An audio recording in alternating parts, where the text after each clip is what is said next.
अस्सलामुअलैकुम वरहमतुल्लाहि वबरकातुहू। इत्तेहाद न्यूज में आप सभी का खैर मकदम है।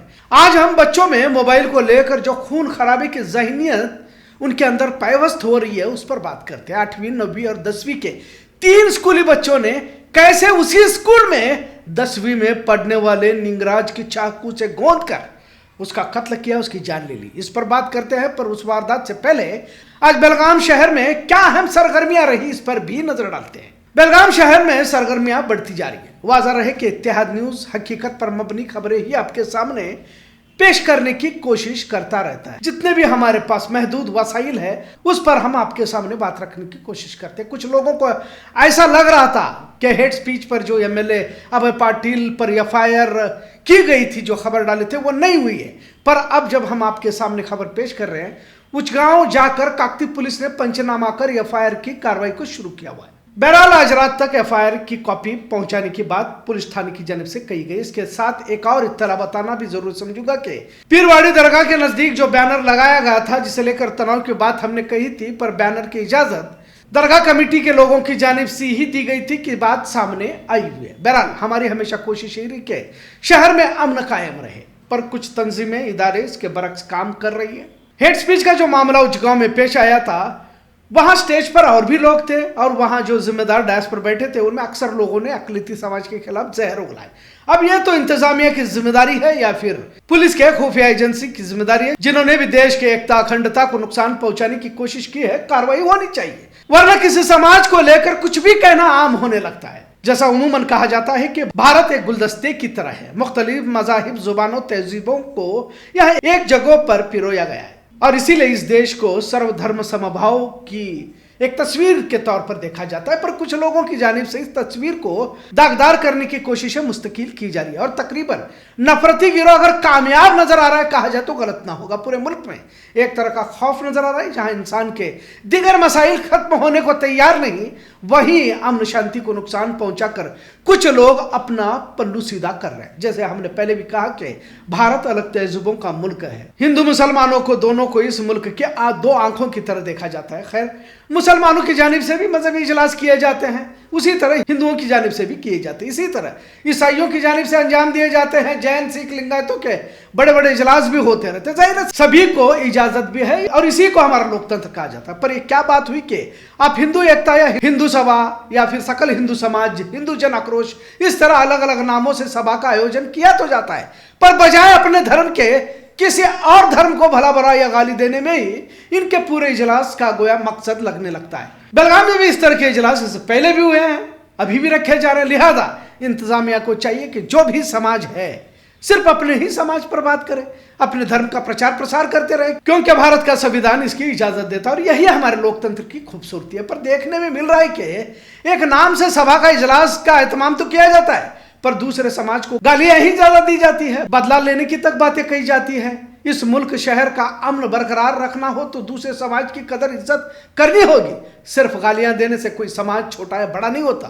बहरहाल बेलगाम शहर अतराफ में जितने भी बड़े मजहबी इजलास हो रहे हैं, नफरत की बजाय मोहब्बत को बांटने की हिदायत दी जाए और यह तमाम जिम्मेदारी पुलिस महकमा की है और उम्मीद करते हैं कि ईमानदारी से इस तरह की हिदायत उन तक पहुंचाई जाएगी।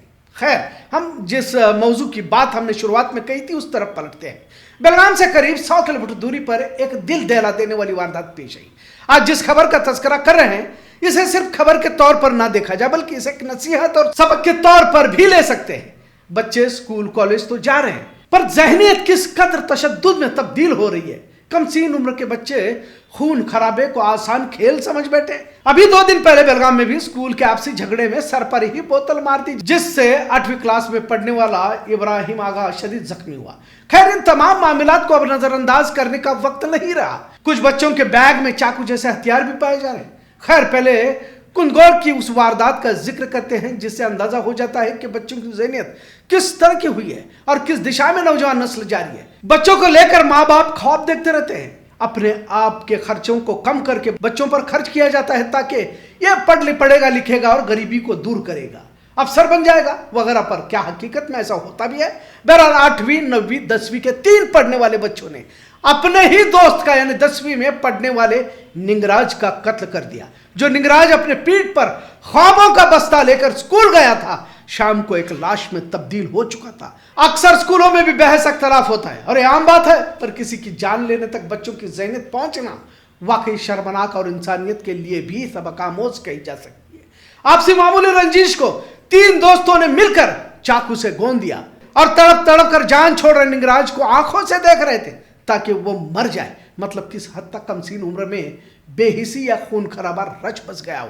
अगर सही कहा जाए तो मोबाइल गेम्स, मोबाइल में देखे जाने वाले रील्स और खून खराबे में लथपथ फिल्में और वेब सीरीज इसकी अहम वजह पाई जा रही है। पहले फिल्मों ड्रामों में विलन हुआ करता था, पर अब हीरो ही खलनायक बनकर दोनों किरदार निभा रहा है और इसका गहरा असर बच्चों में देखने को मिल रहा है। उस फिल्मी किरदार को बच्चे अपने अंदर लाना चाहते हैं, वरना जिनकी उम्र में माँ बाप के खिदमत के जज्बे पैवस्त होने थे, अड़ोस पड़ोस के हुकूक, दोस्त अहबाब से मोहब्बत होनी थी, ऐसे वक्त में खून खराबे की ज़हनियत को इस कदर पैवस्त कर लेना कि चाकू से किसी का कत्ल आम सी बात लगने लगे, इसे बेहिसी ही कहा जा सकता है। और कोई भी किसी का भी बच्चा हो, माशरे के लिए खूंखार मुजरिम को क्या हम घर में तो उसे पनाह नहीं दे रहे? इस तरह का सवाल भी जहन में आना लाजिम हो जाता है। लेकिन मालूम नहीं हो रहा कि कौन कहां बच्चा है।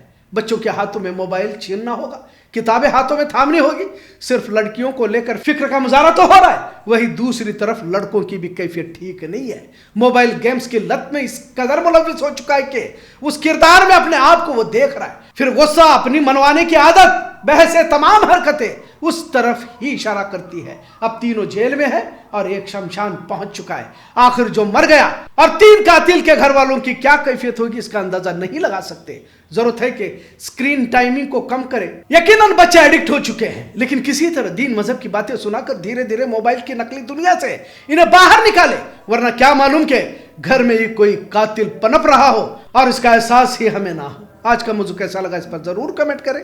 इत्तेहाद न्यूज़ देखने के लिए शुक्रिया। अल्लाह हाफिज।